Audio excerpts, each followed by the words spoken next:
বলরামের নিকট অর্জুনের রণজয় সংবাদ।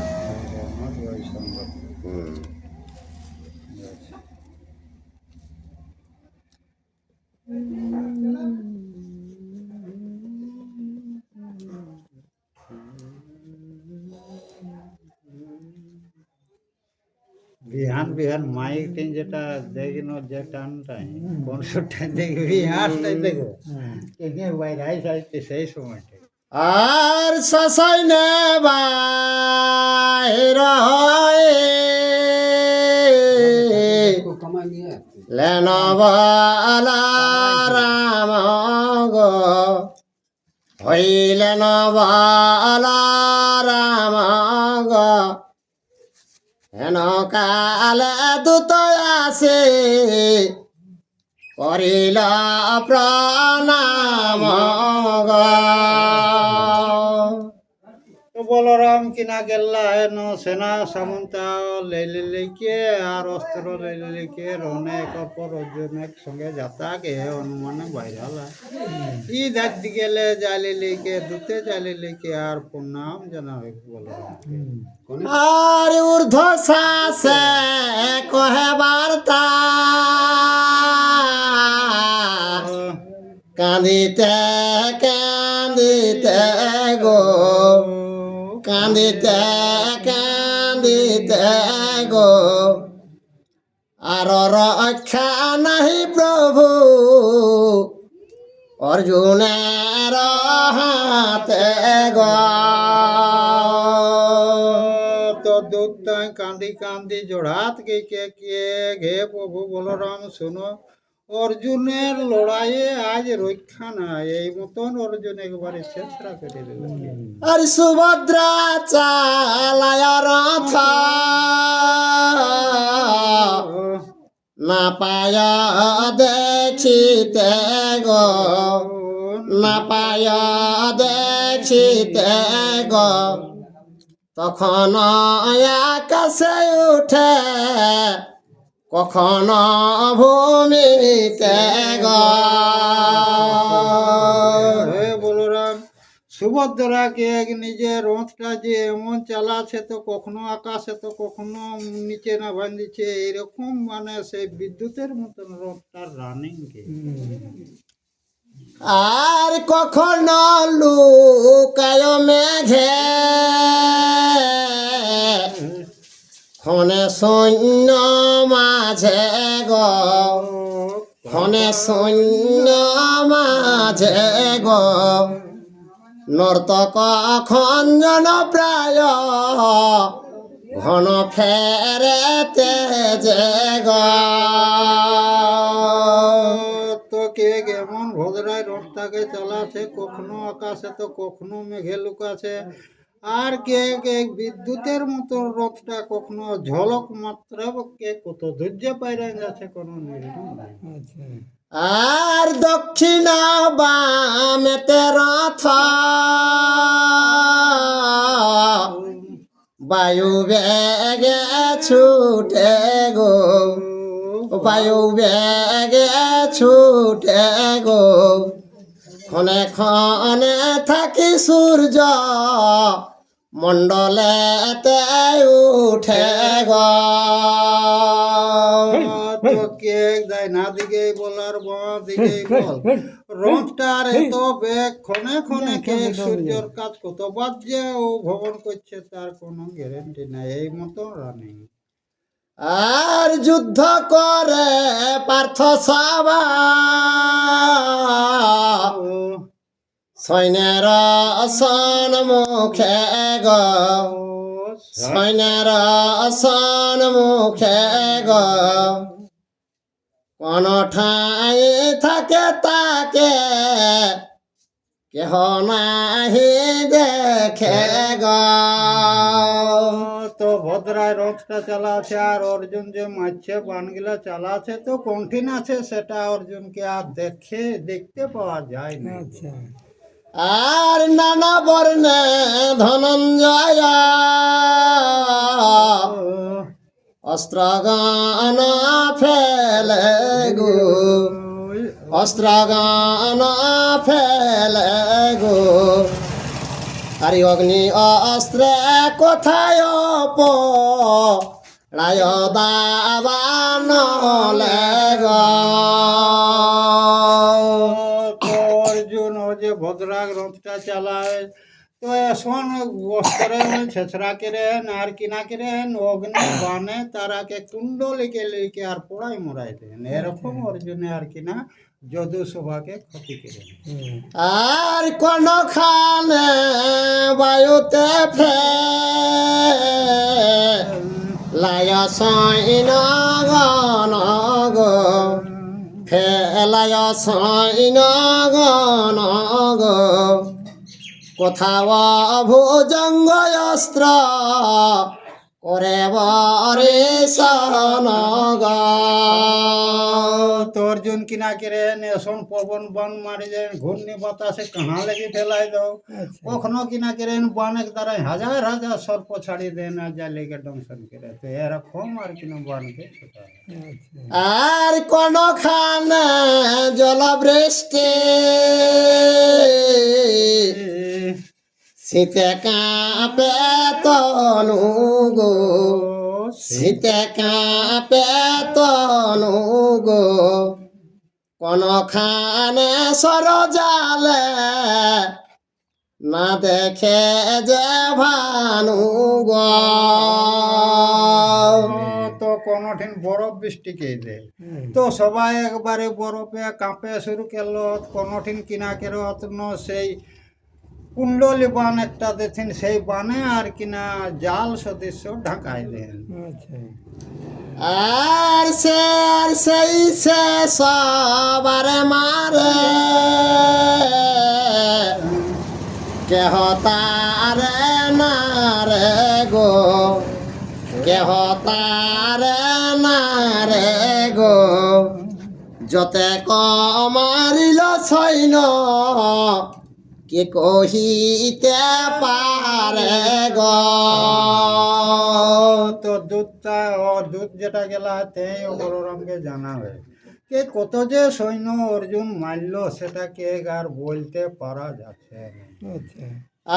আর তার যুদ্ধ দেখিয়া ইল চমৎকার গো হইল চমৎকার গো বার্তা দিতে পাঠাইল যতে কুমার গো তোকে কত যে অর্জুন মারল ওটা বলা যাচ্ছে নাই তো ওই যে তোমার পুত্ররা যেগুলা আছে ওরাই তোমাকে বার্তা দেবার জন্যই আমাকে পাঠান আর মুসলি বলেন দূত কহ সত্য কথা গো কহ সত্য কথা গো এমত তোর গরথ পাইল সে কথা গো তখন বলরাম দূতটাকে কে গে এমন রথটা অর্জুন পাইল কোথাকে আর দূত বলে যাদবেন্দ্র কহিবারে ভয় গো কহিবারে ভয় গো গোবিন্দের রথ পরে সুগ্রীবাদে হয় গো তো দুধটাই কে বলরামের কাছে কে তোমার কাছে বলতে আমার ভয় লাগে কে নিজে গোবিন্দ ভগবান রথটা দিয়েছে আর সুগ্রীব দিয়েছে হয়ে গেলা মানে ঘোড়া আর সারথি দারুক বান্ধা আছে বসে রথে গো আছে বসে রথে গো সুভদ্রা চালায় রথ দেখিনু সাক্ষাৎ গো দারুক যেটা ড্রাইভার পাঠায় সেটাকে অর্জুন কি করেছে রথের থাম্বায় বাঁধে রেখেছে। ও মোটর মোটর বসে গিয়ে দেখছে আর ভদ্রা আর কি রথটা চালাচ্ছে। আর দুত মুখে বলভদ্র শুনিয়ে তো কথা গো, শুনিয়ে তো কথা গো, ভূমি তলে বসিলেন হেঁট করে মাথা গো। দুতে মুখে বলরাম এক কথাটা শুনিলে কে আর মাথাটা হেঁট কেলে লেকে আর ভুঁয়ে আর কিনা বেশি গেলাক মানে চিন্তা লাগি গেলে। আর ক্রোধেতে সর্বাঙ্গে পড়ে কাল ঘাম গো, পড়ে কাল ঘাম গো, যদুগণ চাহিয়াব লেন বল রামে গো। তো বলরামে কর রাগে তেজটাই ওকে শরীরে ঘাম ফুটি বাইরাই যায়। তখন ও যদু সবাক যেগুলা আরো হাত সেইগুলাই কিনা খেয়ে ডাক দিলে। আরে গোবিন্দ যে করয়ে মারয় অপমান গো, আমার অপমান গো, আপন সারথি দিল অসবয় জান গো। বলরাম তখন কেস গোবিন্দ ভগবান আমাকে অপমানটা করে কেন অশ্ব দিলে যান মানে রথ দিলে ঘোড়া দিলে সারথি দিলে কেই তো আজ ভদ্রাই বাছি বাছি আর বড় বড় বীর গিলাকে মারা করে। আর অর্জুনের কি শক্তি যে হেন কর্ম করে গো, হেন কর্ম করে গো, না বুঝিয়া দোষী আমি করি অর্জুনের গো। তো কে ভগবান ছাড়া অর্জুন একর কিনা ক্ষমতা রে লেগেতে সৈন্য মারে পারতেন তাহলে ভগবান নিজে ওকে সাহায্য করে। হ্যাঁ তখন কিনা কেলাম যে আমি যে অর্জুন একসঙ্গে লড়াইয়ে বাইরালাম তাহলে তো আমি বেরবাদ বাইরালাম তাই ন যখন ভগবান ওকে সাহায্য করে তাহলে তো हमको লড়াইয়ে গেলেও তো অপমান করতে তা করলে কে ভাবে। আর আমার সম্মুখে কহে কপট বচন গো, কপট বচন গো, কোন লাজে লোকে আমি দেখাব বদন গো। তো বলরাম কে যে আমার ভাই কৃষ্ণ ভগবান আমার কাছে কপট কে আমাকে বুঝাবে আর কোন লাজে এমুটা দেখাম যে আজ একটি বহিনকে যে একটা বীরে হরণ কে লেগে যেতে পুরো সৌভাগ মাঝে তো কে কোন লাজে লোকের পাশে মুখটা আজ দেখাম। আর দুর্যোধনে ডাকাইনু বিবাহ কারণ গো, বিবাহ কারণ গো, অধিবাস হেতু বসি আছে দি জগন গো। তো বলরামকে স্বামী দুর্যোধনকে বর সাজাইকে ডাকাওলা হেন আর যতে ব্রাহ্মণরা কিনা কেল্লা সেই বিবাহ যেটা অধিবাসকে লেকে তারা আহার। আর এ তো বলি অধমুখে বসিলেন রাম গো, বসিলেন রাম গো, হেন কালে আইলেন নবঘন শ্যাম গো। তোটা বলরাম মনে মনে চিন্তা গেলে কি হেঁটমুড়াই বেসলা গেছন সময় গোবিন্দ মানে ঘনশ্যাম ভগবান নিজে হাজির হলেন। আচ্ছা আরে ভূমে পড়ে বল দেবে করে না প্রণাম গো, করে না প্রণাম গো। আরে ক্রোধে না চাহে নারা অনে বল রামে গো। তো ভগবান কিনা কেলা লম্বা লম্বি লিখে বলরামে পায়ে উল্টি কে আর চরণ গিলা ধরি রাখলা। আচ্ছা তো বলরাম কিনা গেলা করধে আর ভগবানের উপর আর আগ্রহ নি করে। আর গোবিন্দ বলেন কেন ক্রোধ কর স্বামী গো, ক্রোধ কর স্বামী গো। তব পদে কোন রাধ করে আমি গো। তো কৃষ্ণ ঠাকুরকে ঘে যদু স্বামী কে কোন অপরাধটা করেছে তোমার চরণে যায় আমাকে অবহেলা করলে? আচ্ছা আর উগ্র সেন বলে তুমি করিলা কুকর্ম গো, করিলা কুকর্ম গো। ভদ্রা নিহিতে পার্থ বল নহে এই ধর্ম গো। তখন বলরাম না কেলে লিখে কিনা কেলে আজ আজ কি করছে ওর পিতাই আর কিনা উত্তর দিলে যে কে বলরাম কৃষ্ণকে কে তুমি একটা খারাপ করেছো কেন না জানে লিয়ে কে নিজে রথ রথে দিয়ে কে অর্জুনকে তুমি ভদ্রাকে হরণ করছো কেনে অর্ডার দিলে?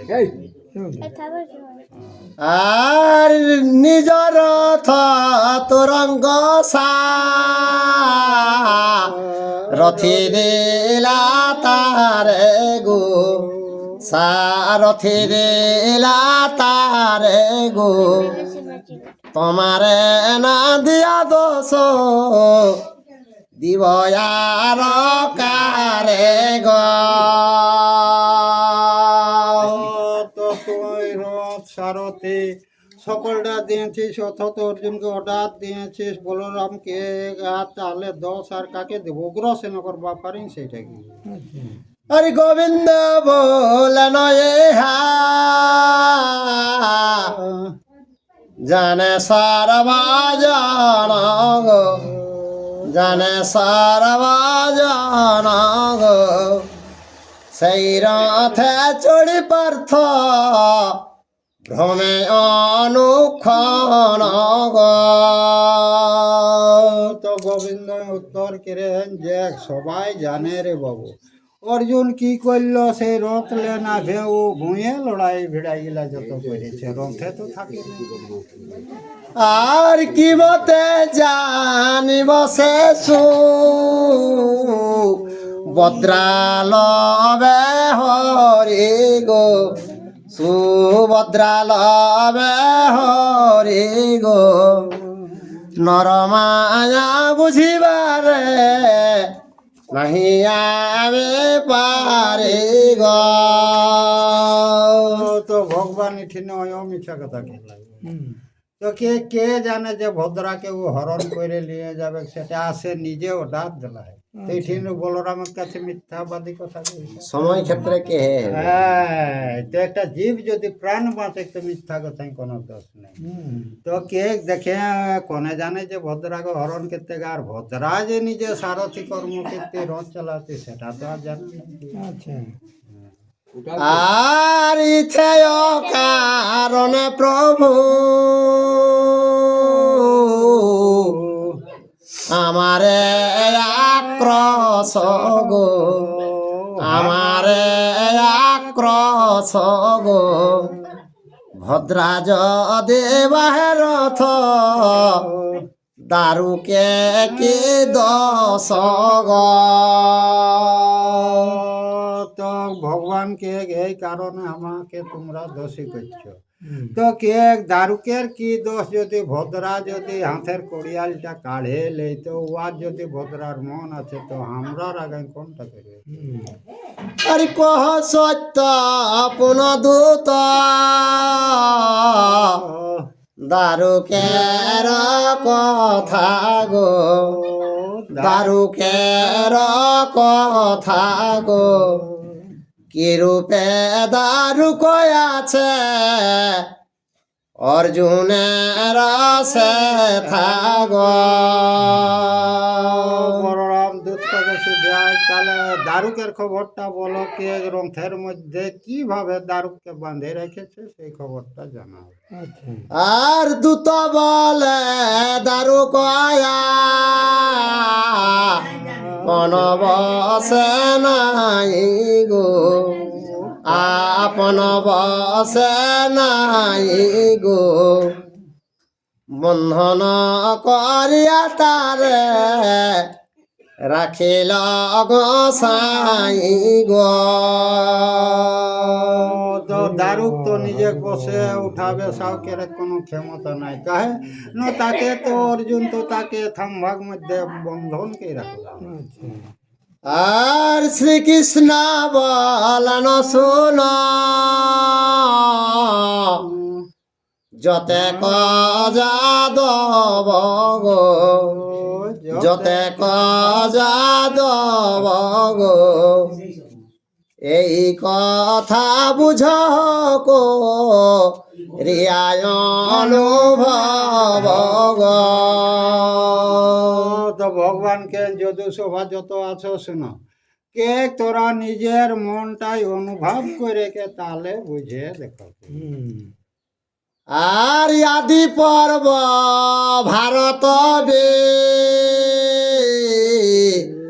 চিত্রয় পাখ্যান গো, বিচিত্রয় পাখ্যান গো, কাশীরাম দাস কহে শুনে পুণ্যবান গো।